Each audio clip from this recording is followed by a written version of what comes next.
Hello and welcome. Today we'll take you into the dynamic field of editing pictures for newspapers and magazines.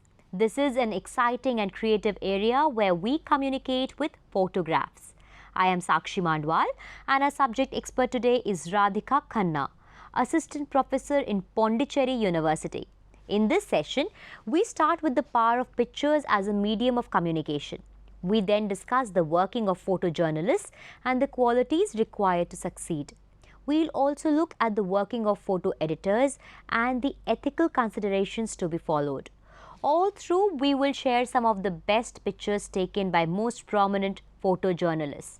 We'll conclude with how to publish your pictures and make a career in this field.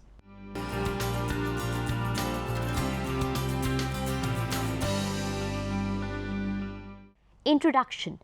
Photojournalism is a term which has many definitions. It is a kind of journalism where we use photographs to report news events.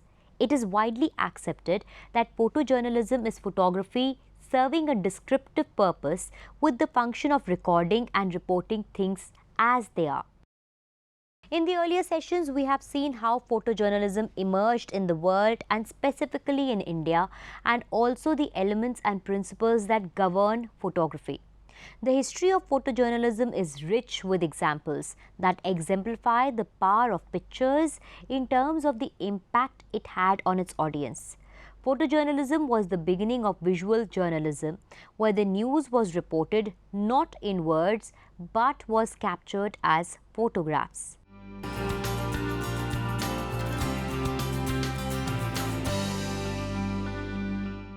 Power of pictures.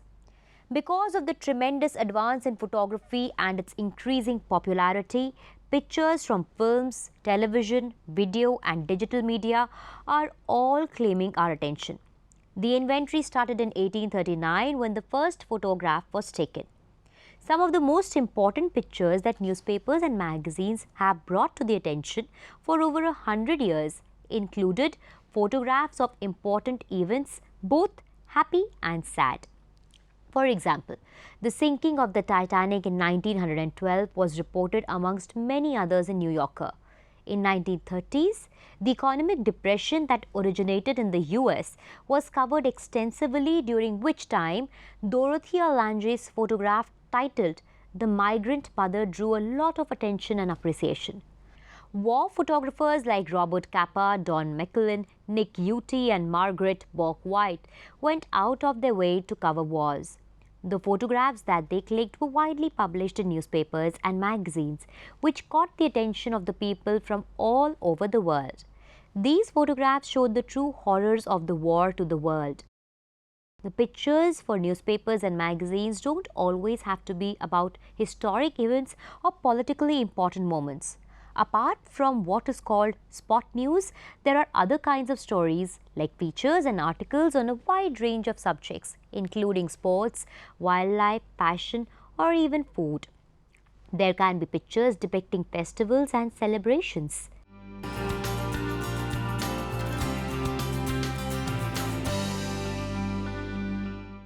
Medium of communication. Newspapers and magazines act as a media for communication. Newspapers are usually published and delivered every day, whereas magazines are weekly, bi-weekly, or sometimes even monthly.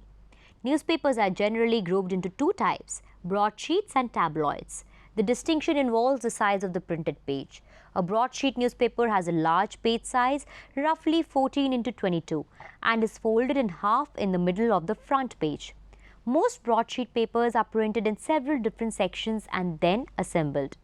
There are different kinds of news, of which one is hard news, which includes all small and big events reported in a brief manner, with only facts used for reporting the story. The features include all the soft news and feature articles. There are sections for editorials and perspective writing. There are also sections of in-depth reporting. Pictures are indispensable for all kinds of stories and all lengths of stories to make them readable and get readers attracted. For example, instead of just writing about fishermen, giving pictures along with the article communicates effectively. Pictures enhance text. They enrich, complement and supplement the news.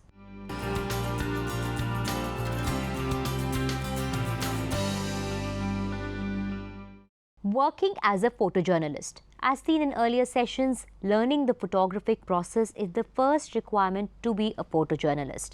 These days, the process of photography has mostly become digital, and as a photographer, you should be well acquainted with how cameras function, how different focal lengths, apertures and shutter speeds translate into different pictures, along with what digital images are made up of, how they are to be processed for publication.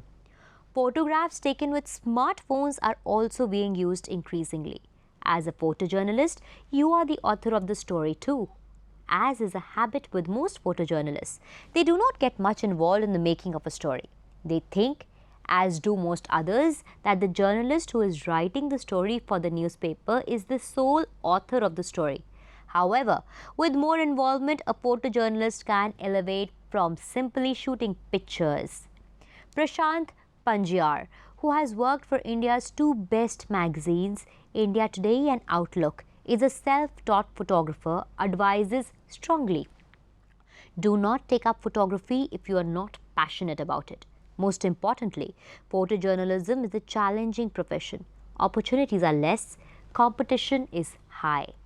Another worldwide acclaimed Indian photographer and a photojournalist, Raghu Rai, offers useful tips for beginners. A protege of Henry Cartier-Bresson, he has worked with Magnum Photos, The Statesman and India Today. He says that you have to make an effort to acquire skills. The vision is your own and you have to be ready to respond to the situation and realize its importance. Raghu Rai emphasizes on being connected with what you are shooting and being creative where you would either capture the mystery or reveal things. Eminent photojournalist T.S. Satyan, who passed away in 2009, said that the camera is the ideal arm of your consciousness. The pictures you shoot are really your experiences captured. You photograph whatever you appreciate. By so doing, you put yourself into a certain relation to the world that feels like knowledge, like beauty, and therefore like power. You can shoot everlasting images if you are visually thrilled with the world and its people. Photography teaches you a new visual code. It changes and enlarges your notions of what is worth looking at, what you have a right to observe. There is a certain grammar and, more importantly, an ethics even in the process of seeing. T.S. Satyan was concerned not about photography but also about the photographer. It takes time for young photographers to develop their vision. They are too easily satisfied, overestimating themselves at the first sign of success. This is not the way to grow and develop, either as a photographer or as a human being. He also said, photography is your sadhana. In addition, you must also evolve as a person. If you don't, then no amount of craftsmanship or technical skill is worth anything.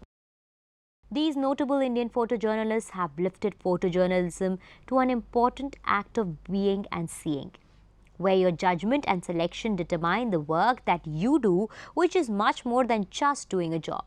Some people may be of the opinion that photojournalism is more preferred by men. This is untrue, as from the very beginning, women photographers and photojournalists have taken some of the most well-known photographs. Internationally, we have examples of Dorothea Lange, Margaret Bourke, White, who have travelled far and wide documenting different events of the world. Some of the famous works of Margaret Bourke White include a picture of Mahatma Gandhi, Jawaharlal Nehru and other nationalist leaders of India. India's first women photojournalist, Homai Vyarwala, who passed away in 2012, documented the young India, recording the key political and social events around the time of independence. Today, more and more women are taking pictures on their own or working for news organizations.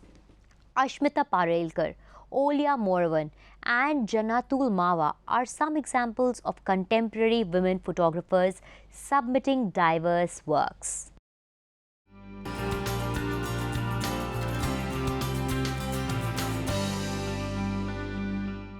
Qualities of a photojournalist. Robert Capa, one of the founders of Magnum Photos and the first great modern war photographer, is alleged to have once said, "If your pictures aren't good enough, you're not close enough." Now let's go over the qualities that will help you to take pictures for newspapers and magazines. You can be shooting for spot news or you can be making a photo essay. Your photographs should have these qualities. 1. Each photograph should have a clear subject. 2. It should have a visual impact by focusing the viewer's attention on the subject. 3. It should be simple with no extra information or clutter.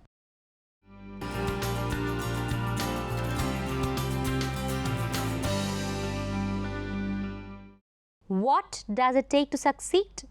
If as a photojournalist you have to possess any special quality, it has to be the instinct for what makes newsworthy photographs.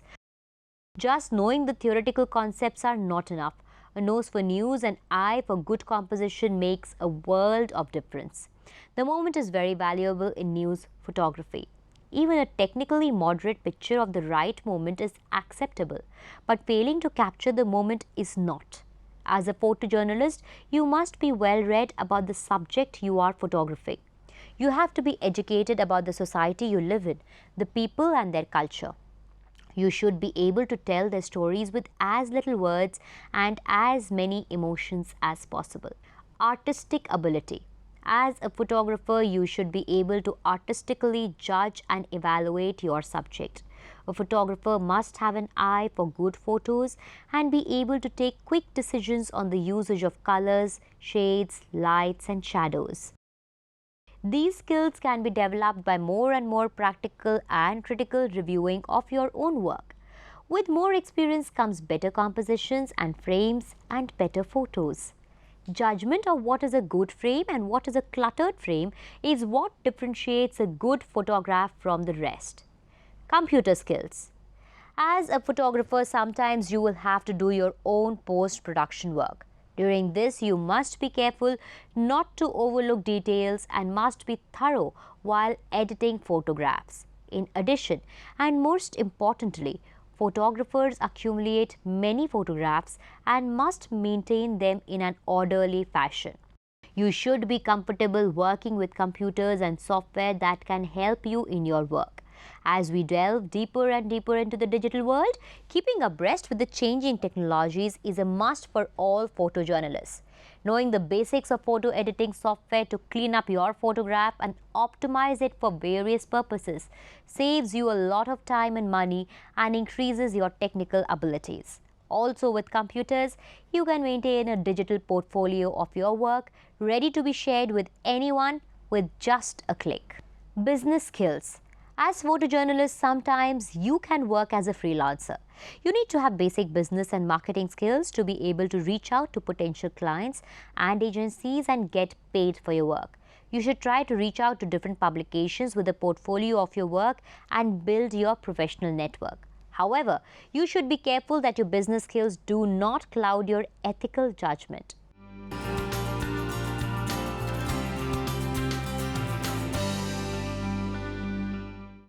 Ethical considerations. A photojournalist is a mixture of a cool, detached professional and a sensitive, involved citizen. A photojournalist must always be aware that the technical aspects of the photographic process are not the primary concerns. A mother crying over the death of her daughter is not simply an image to be focused, a print to be made, and a picture to be published. If the photojournalist produces a picture without a thought for a tragedy, the lesson is lost. But if the photographer cares for her, loss is made more humane and causes the readers to get share in her grief. Photojournalism has reached its highest potential. Media critics and viewers question the use of gruesome images, dozens of photographers hounding celebrities, picture manipulations that present misleading views, visual messages that perpetuate negative stereotypes of individuals from various multicultural groups, and images that blur the distinction between advertising and journalism. The spread of computer technology allows practically anyone to produce and disseminate visual messages in massive numbers for a worldwide audience. Because images evoke immediate emotional responses from viewers, they can have a tremendous impact. For example, Malala Yousafzai's attempts and campaigns to promote girls' education in Pakistan under the Taliban regime, despite multiple life threats, has inspired many. She was also featured in the Time magazine's list of 100 most influential people in the world. But the flip side to such visual power is that images can also offend, shock, mislead, stereotype, and confuse. Kevin Carter, a South African photojournalist, could not live after having taken the picture in Sudan that got him the 1994 Pulitzer Award for feature photography. Right to privacy. As a photojournalist and photo editor, you have to be very careful in choosing which image to publish. What would create the desired impact and what will mislead the public should be the major criteria for selection of pictures. Let's take, for example, Nick Utie's Pulitzer-winning photograph titled Napalm Girl. Here, the editors of the Times probably made a conscious decision to run the photograph, despite knowing it violates the girl's privacy. The decision would have stemmed from the fact that the world needs to know the horrors of the war, and the reaction was immediate. There was a huge hue and cry. So in the end, the photograph served the greater good. But such is not the case always. Sometimes the privacy of people is invaded for the sole purpose of sensationalizing news. Ideally, a picture must tell its own tale and not raise speculations amongst the audience. Victims of violence. Editors need to be sure that images of murder or automobile victims are really necessary to tell the story. Sensational images of victims of violence are shown as much for economic as utilitarian reasons. The media concentration on criminal activity creates an exaggerated perception of crime in the minds of viewers. Rather than focusing on bloody body bags, journalists need to explain the underlying social forces that cause such tragic events to occur. For example, pictures depicting the horrors of Vietnam War brought a change of attitude amongst people. The pictures were horrific to look at. They shocked millions of people. What 1,000 words couldn't achieve, a few pictures did. Here, the publishing aimed to bring a greater change. Ultimately, it is the choice of the editor who decides whether or not to print the photo.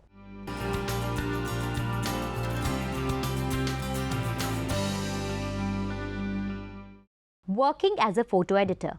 After the picture has been taken, comes the task of selecting the one appropriate picture that will be published along with the news story or an in-depth feature.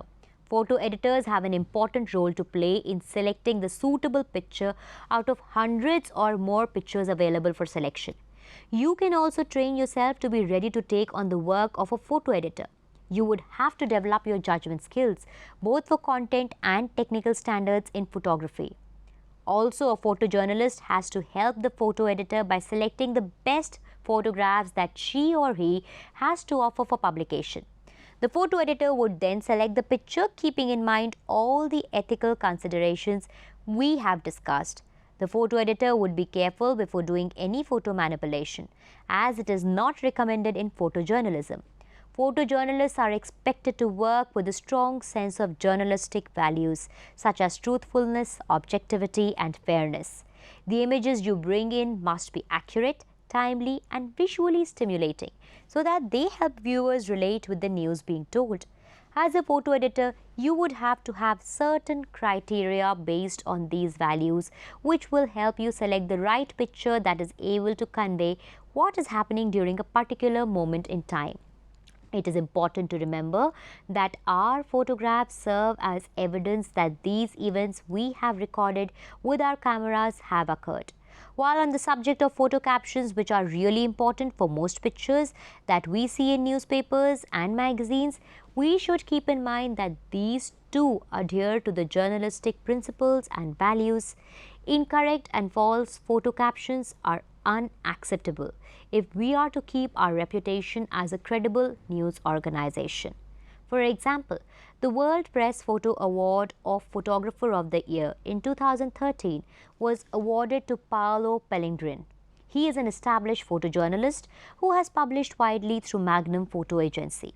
His award-winning picture, The Crescent, became the center of much controversy and debate on ethical considerations, since the picture with the cut line saying The Crescent suggested that the picture was taken at the Crescent, Rochester, New York, but in reality it was taken at the garage of a photojournalism student. Pellegrin is a senior and established photojournalist but lost his reputation because of this controversy. You should be aware and not make such mistakes in your work as a photojournalist or as a photo editor.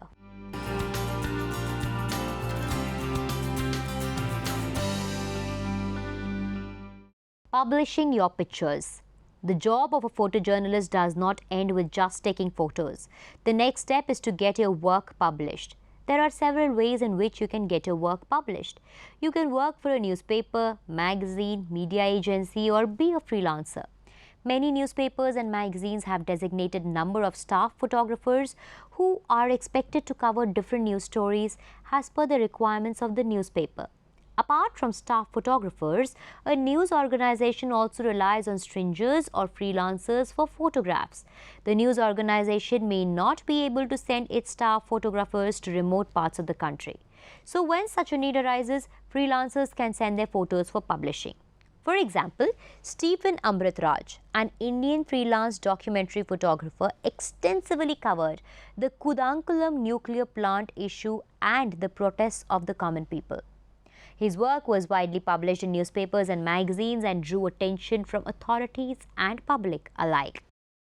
Photojournalism is a challenging profession and is not limited to working for fixed hours at a fixed place. If you want to join this field, you should be ready for flexible working hours as per the demands of your job. There is not always a fixed schedule of what will happen when. You should also be ready at all times for any unexpected assignments that may come your way and to travel to any place at any time. For example, when natural disasters like the Gujarat earthquake in the year 2001 or the tsunami in the year 2004 happened, several photojournalists reached the locations of these tragedies. The pictures they took showed the entire world about the happenings and also helped in inspiring humanitarian and financial aid for the victims. For a daily newspaper, there is always a deadline hanging over the heads of both the reporters and photojournalists. Every day you will get many assignments in different fields. It can be spot news, a press meet, or a feature assignment. You will have to submit your photographs before the end of the day so that it can be published for the next day's issue. You should be able to work under pressure and also meet the expectations of your editor. You will find this profession creatively fulfilling and rewarding in many ways if you are passionate about it and enjoy your work.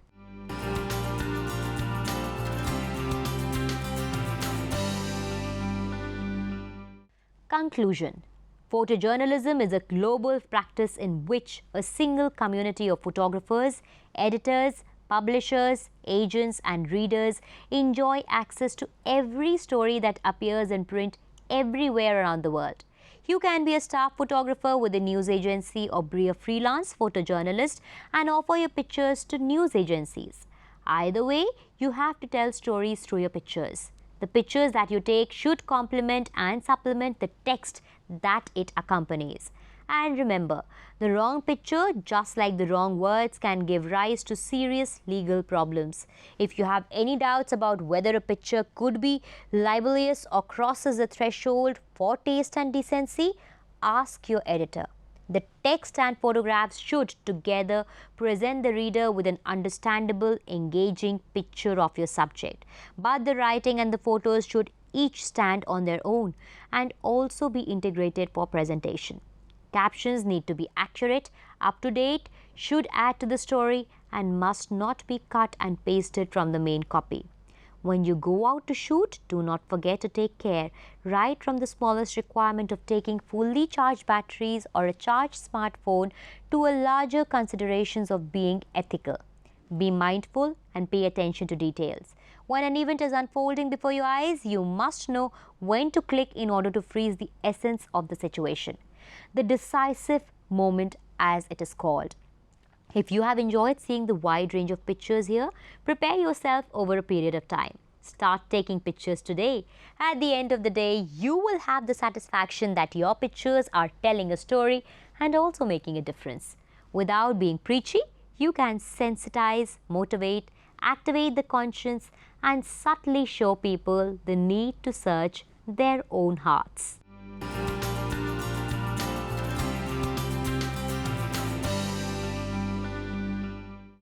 Summary.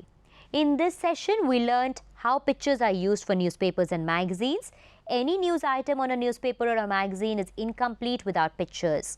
We also saw how pictures have a huge impact on the readers and ultimately help in bringing about change. We got to know about different photojournalists, both men and women in the world, who lifted the profession of photojournalism to whole new heights. We also saw how just taking photographs isn't enough. As a photojournalist, you should know how to edit, present, organize and get your work published. Pick up a camera and start taking pictures. Your pictures can and will make a difference. All the best. Hope you enjoyed the session as well as learned about the potential of pictures for newspapers and magazines. Goodbye.